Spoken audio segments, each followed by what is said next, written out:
Perkenalkan, nama saya Rino Faika Firmansyah dengan NIM 242010200123. Dan perkenalkan, nama saya Aditya Dwi Saputra dengan NIM 2420102056. Perkenalkan, saya Lola Indiani Rahmawati dengan NIM 2420102013. Perkenalkan, nama saya Prilia Vivi Pratiwi dengan NIM 2420102050.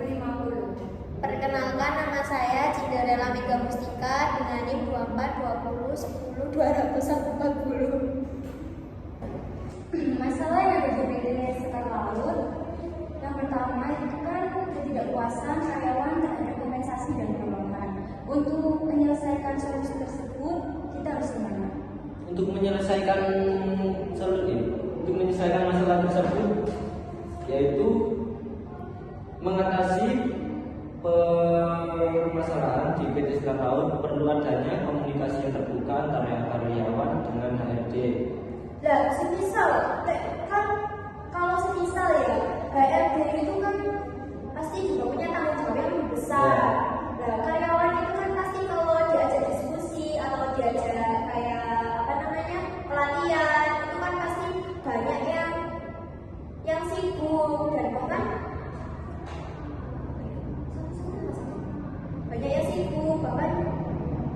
ada yang nggak mau kayak gini pemikiran mereka. Apa pelatihan? Oh, mesti pelatihan ini. Padahal kan berpengaruh ya dalam jenjang kaki, terus kan misalkan juga gaji, pastinya karyawan juga.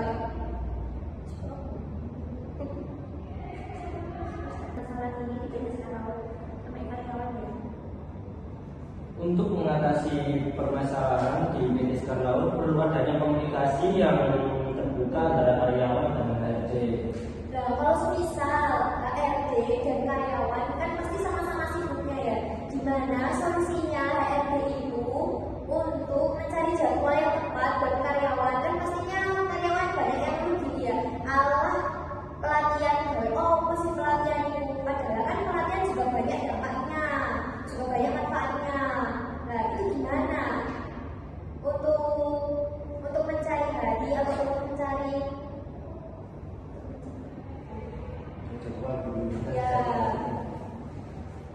ya gimana ya?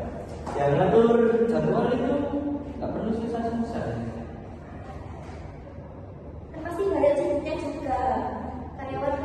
Ya juga menentukan itu HRD sama karyawan juga kan. Iya, menentukan jadwalnya Harus juga. memilih jadwal yang free gitu kan. Iya, kalau Kayak di hari Sabtu atau Minggu gitu kan, biasanya sama-sama free kan bisa seperti itu. Gimana ya?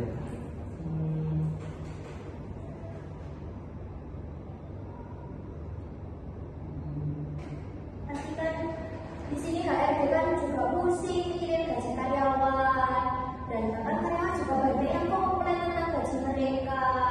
Karena kan di PT Selang Laut ini gaji mereka kan ditentukan 1 minggu sekali ya. Seminggu sekali ya. Itu buat itu ya, pengelolaan gaji yang lebih luas. Ya. Untuk penjadwalan kan pastinya kan konsisten meskipun diberikan dalam waktu 1 minggu sekali ya.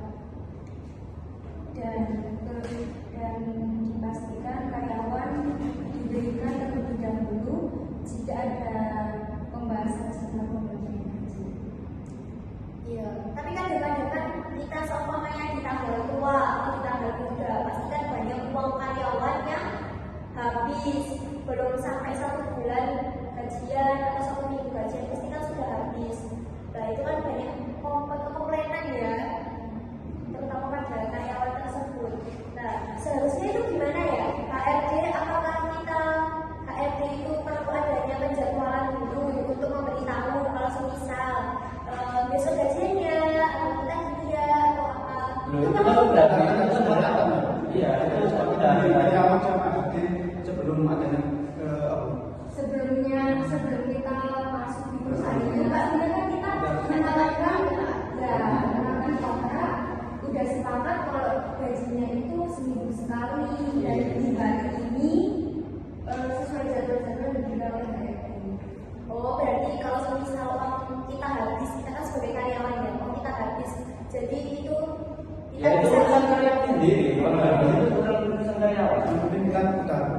Iya, apa lagi?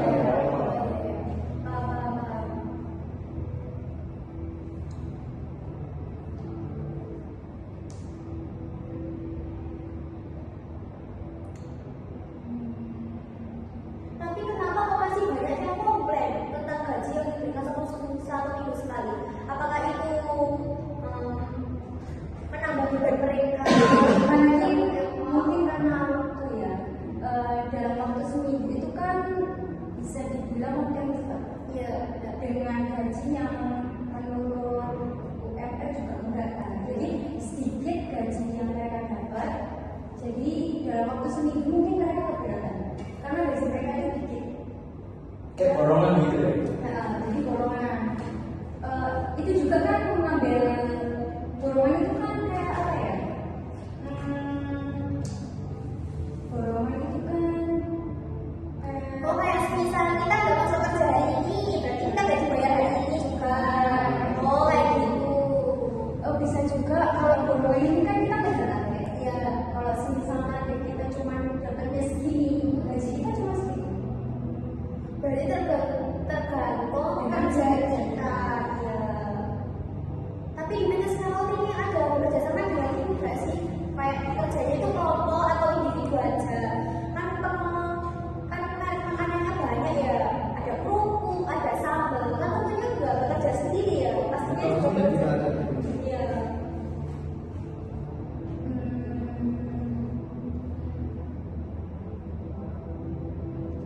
Tapi di BTS Kalau ini sudah ada slip gaji itu. Sudah pasti ada. Iya kan ditentukan seminggu sekali ya. Pasti kan juga ada penjadwalannya. Pasti juga ada gajinya. Tapi Ya, kalau sudah sudah disebut lebih lama di situ. Oh Nah, iya, sama juga kan biasanya kan ada waktu buat lembur. Biasanya itu ini Dapat tunjangan lembur gitu.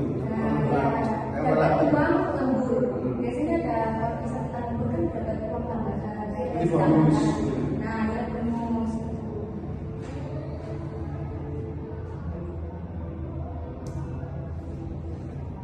Tapi kalau bonusnya itu dihitung mingguan apa per harian?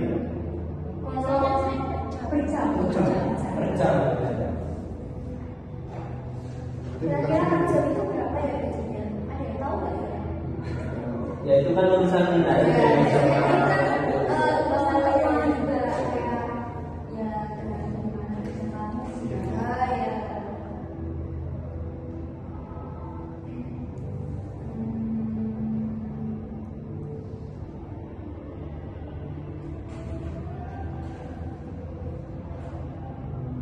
Gimana sih kinerja karyawan? Apa karyawan itu cuma kerja sendiri atau ada tim-timnya? Mungkin ada ya, soalnya kan itu kan si produksinya kan banyak ya. Pasti kalau individu mungkin timnya, pasti tim kayak produksi ini timnya gimana gitu. Iya, karena kan produksinya makanannya juga banyak. Jadi ada tim, ada individu. Tapi kalian pernah ngicipin produknya BTS Kalau nggak sih? Kayak kerupuk atau sambalnya gitu. Pernah nggak? Ya, kerupuk. Pernah sih aku pernah coba sambal rasanya itu enak banget. Kalau kan kalau jual di toko itu kan harganya cuma murah ya, 1.500 untuk satu biji. Enak kok kerupuknya. Biasanya kalau kerupuk itu kan dibagi cateringan itu ya. Cateringan gitu ya. Tapi enak kok kerupuknya. Enak.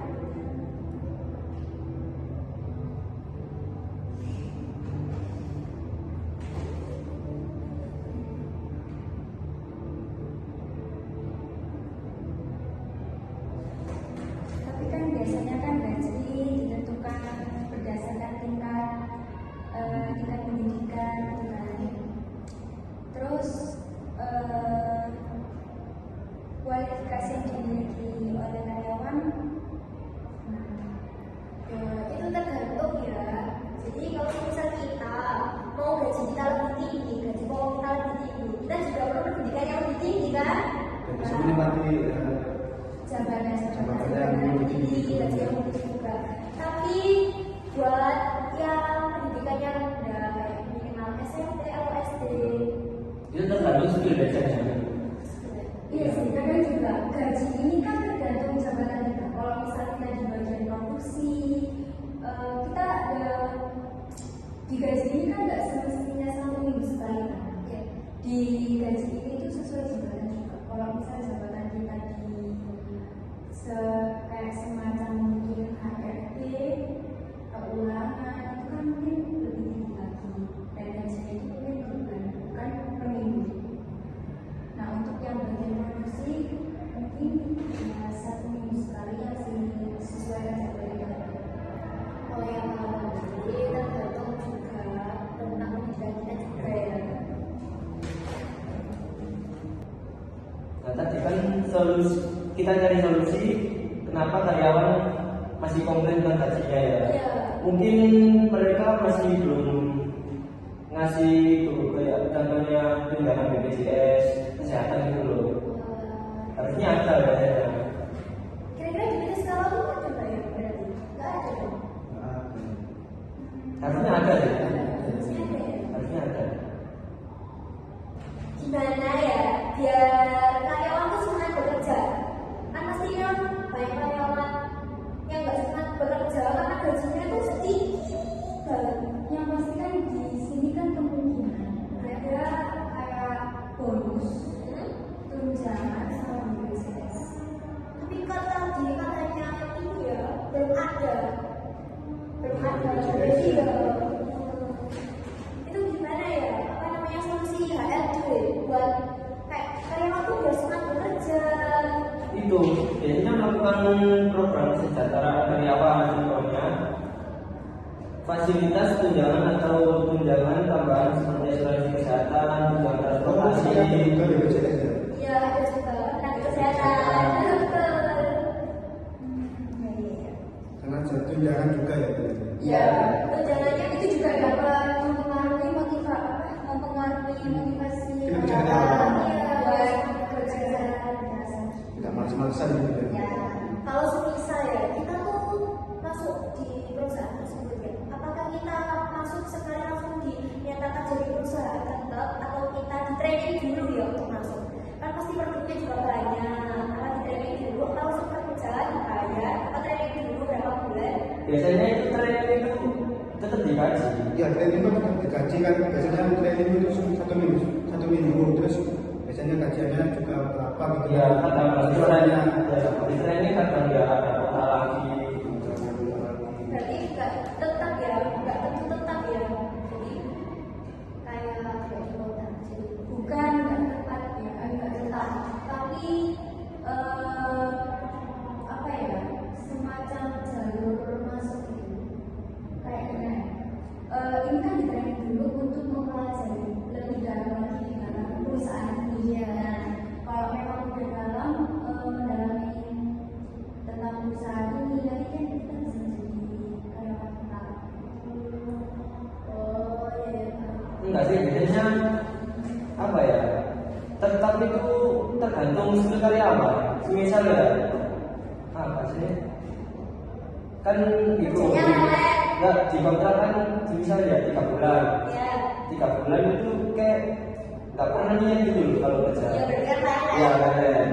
Artinya kalau sering nggak masuk Iya. itu apa? Oh, Karena itu kerjanya pulang gitu mungkin. juga Ya. masuk nilai minusnya. Iya, Ya. untuk menentukan kontrak kerja kan Ya. namanya. Ya. Oh iya. Tapi kalau training ini sudah apa? Kalau training ini apa namanya? Setelah interview kan training itu. Iya dong. Iya. Tentunya setelah dinyatakan terima baru di training, bukan sebelum diterima baru di training. Kan nggak lucu nanti ya.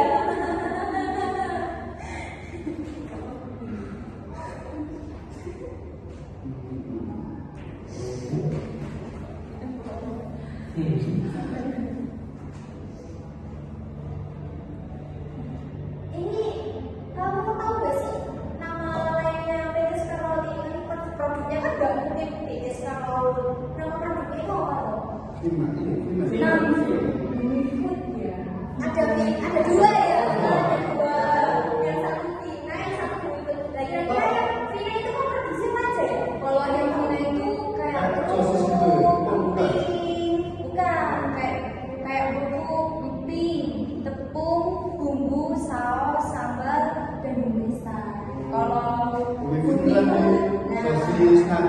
bakso, siomay. Nah, ya, berarti makanan ketiga.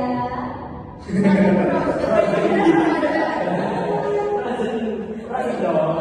Ada makanan kering.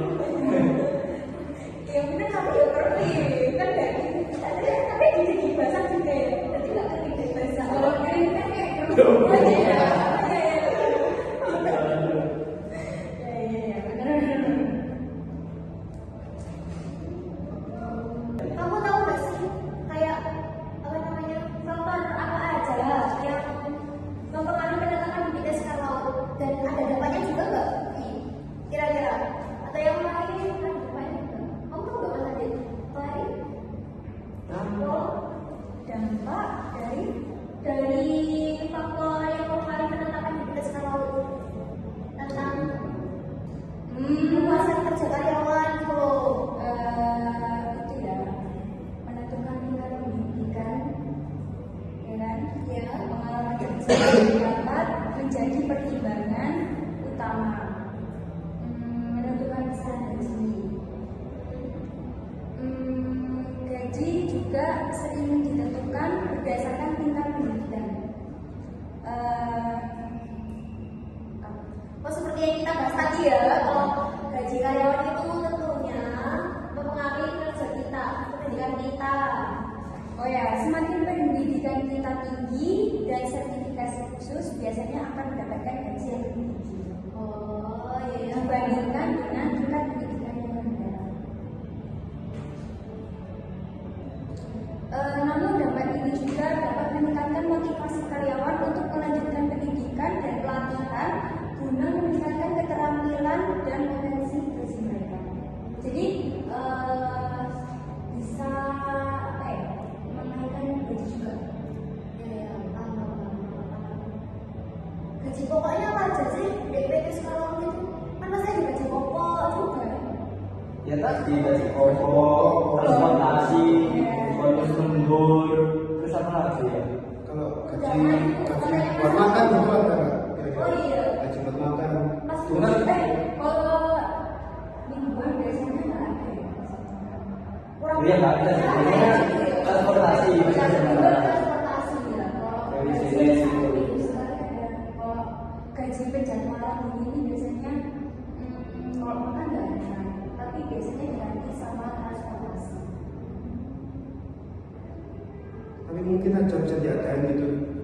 Nanti kalau soal gaji pokoknya dikurangi berapa persen itu buat gaji. Buat Oh, makan gitu. dikurangi tadi adu gitu ya. Oke, next time kalau aku jadi HRD di sana ya. Amin.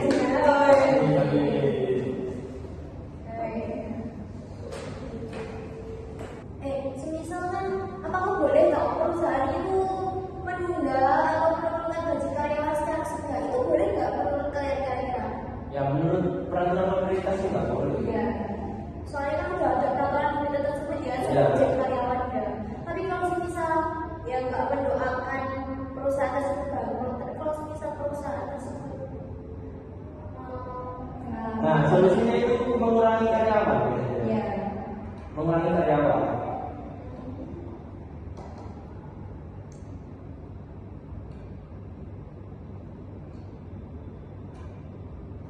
berarti kalau misalkan gaji kita ditentunya satu minggu sekali, berarti kalau di kisarannya kalau kita hitung satu bulan itu masuk MM ya gaji kita kan ditentuin satu minggu sekali. Tergantung ya seminggu itu berapa dan iya perharinya itu berapa biasanya. Karena itu ada yang per harinya 70, ada yang per harinya 50 itu enggak. Jadi enggak itu. Oh jadi juga nggak ada yang mau MM juga. Makanya kok banyak karyawan yang komplain karena kan di Surabaya di Sidoarjo ini kan semua makanan juga mahal-mahal. Kalau gajinya dikasih seminggu sekali pasti juga ada banyak yang komplain. Itu biasanya juga tergantung itu sih jabatan. Contohnya operator produksi biasanya menerima 2,5 juta, sedangkan teknisi pabrik menerima 3,5 sampai 4,5 juta gitu. Berarti tergantung bagiannya masing-masing juga. Iya, tergantung. Kerjaan karyawan juga ya.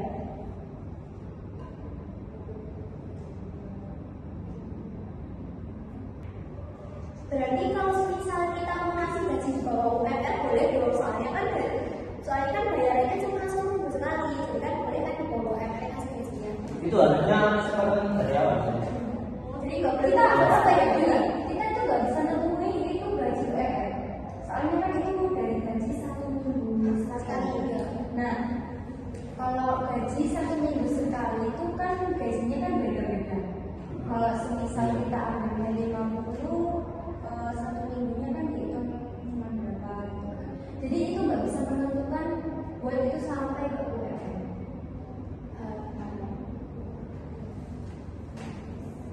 Paham? Tahu dong tentunya.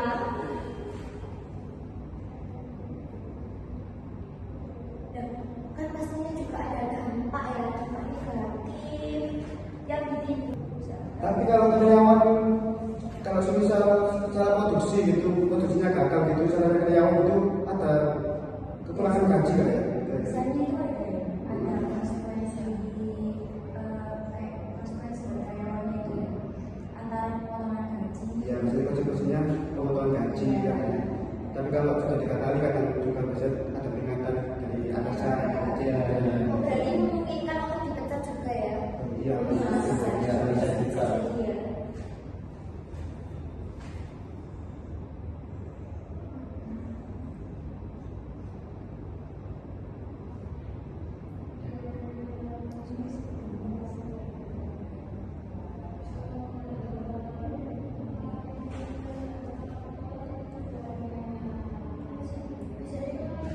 Demikian diskusi kami hari ini.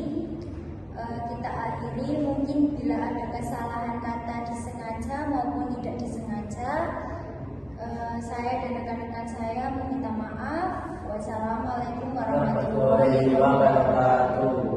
Seperti kita tahu, kalau persaingan mencari kerja di Indonesia itu sangat ketat dan kompetitif. Bahkan kalau gue lihat data dari Kementerian Ketenagakerjaan, jumlah angkatan kerja pada tahun 2023 itu mencapai 147,71 juta orang. Yang itu artinya, persaingan kerja di Indonesia itu sangat-sangat ketat dan cukup sulit bagi banyak orang untuk dapat pekerjaan. Nah, tapi walaupun persaingan kerja menjadi tantangan yang besar, sebenarnya masih ada lagi masalah lain yang cukup menjadi tantangan, khususnya bagi para pekerja, yaitu rendahnya upah yang mereka terima.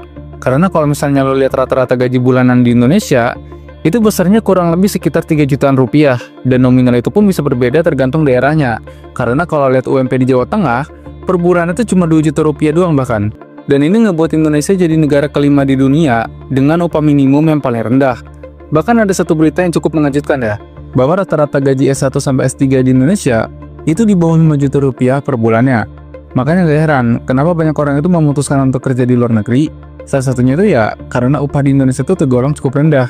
Yang jadi masalah tuh gini, ketika pekerja ini gak dapetin penghasilan yang layak, daya beli masyarakat itu bisa menurun karena penghasilan rendah ini tuh gak batasin kemampuan mereka untuk beli barang dan jasa.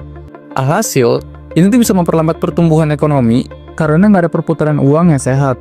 Ya lo bayangin aja, perusahaan-perusahaan besar yang ada di Indonesia itu tiap tahunnya laba mereka selalu konsisten meningkat tanpa ada penurunan yang berarti.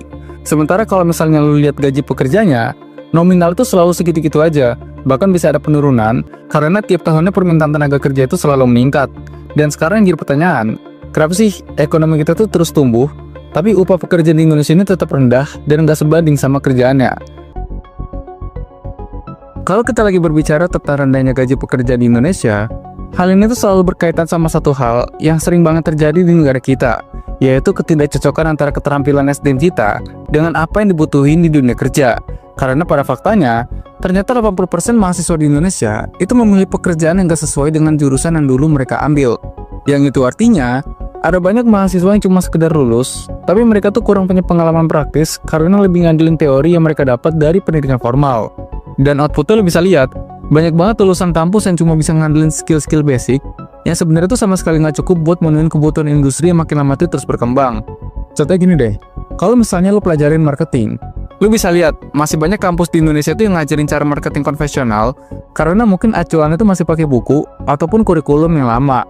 Padahal kalau misalnya lo lihat industri sekarang yang serba gunain teknologi, jelas banget perusahaan saat ini tuh udah mulai ninggalin cara marketing yang mungkin dianggap kuno, dan perusahaan lebih milih beralih ke digital marketing karena pasti lebih efektif buat tingkatin keuntungan. Entah itu strategi maksimalin SEO atau search engine optimization gitu ya. Bahkan sampai analisis perilaku konsumen itu bisa dilakukan lewat sosial media segala macam. Dan dampaknya lo bisa lihat, Akibat adanya kesenjangan skill kayak gini, ujung-ujungnya itu malah bikin SDM kita selalu digaji rendah sama banyak perusahaan, karena perusahaan itu pastinya cuma mau rekrut orang dengan skill yang relevan dengan teknologi terkini, sekalipun materinya itu nggak pernah dipelajarin di bangku kuliah. Dan yang mirisnya lagi, hal ini pun ternyata nggak cuma terjadi di lulusan perguruan tinggi doang, tapi juga terjadi sama lulusan SMP dan SMA, yang mereka jadi angkatan kerja terbanyak di Indonesia. Ya, no offense ya, tapi lihat aja deh, orang-orang yang nggak menempuh pendidikan yang lebih tinggi, mereka tuh biasanya langsung terjun ke dunia kerja gitu aja. Tapi sayangnya, tingkat produktivitas mereka tuh jauh lebih kecil karena biasanya cenderung melakukan pekerjaan yang bisa dibilang semua orang tuh bisa lakuin gitu. Entah itu jadi pekerja lapangan, kerja di toko retail, bahkan sampai kerja serabutan yang nggak butuh keahlian khusus. Nah jadinya, banyak banget pekerja di Indonesia yang kejebak dengan pekerjaan yang upahnya itu sangat rendah, sehingga karir mereka tuh terancam di situ-situ aja. Dan ini jadinya mau nggak mau harus mereka lakuin, karena ya mungkin mereka nggak punya skill lagi yang bisa tawarin buat jadi value yang bisa dijual. Karena orang dengan gaji yang lebih tinggi, pasti mereka tuh punya skill-skill tertentu yang ini nggak dipunyain sama sebagian besar orang. Gini deh, lo pernah mikir gak sih, kenapa gaji para barista atau pelayan restoran itu nggak sebesar pekerja yang di depan layar kayak programmer? Padahal kan kalau dilihat dari tenaganya, jelas lebih capek jadi barista ya kan? Jawabannya, karena value yang ditawarkan barista dan programmer itu berbeda, dan pekerjaan seperti programmer itu lebih dibutuhkan di zaman sekarang. Nah tapi permasalahannya, masyarakat itu kan lebih gampang bikin kopi daripada jalanin bahasa pemrograman.